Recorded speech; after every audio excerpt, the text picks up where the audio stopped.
సత్య sir office లో అంటున్నాడు, వదిలేసారా వాడు నిజంగానే డబ్బులు పోగొట్టుకున్నాడు. బాగా అన్నాడు, ఏంటి అమ్మ చెప్పింది నాకు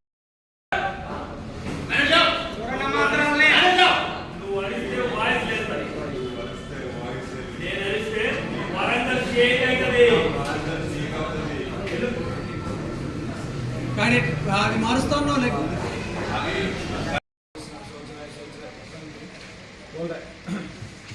మీ తమ్ముడు మా ఇంటికి ఇల్లరికం రావాలి.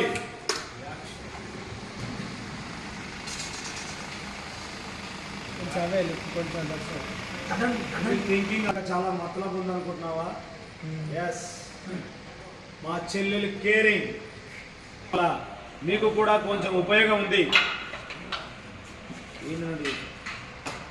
మీ నాన్నని నేను ఏం చేస్తాను విషయాన్ని నువ్వు మీ ఇంట్లో వాళ్ళతో మాట్లాడి మీ అభిప్రాయం. You are thinking a dilemma. मैं क्या करूं? ऐसा बोलो, ऐसा बोलो, ऐसा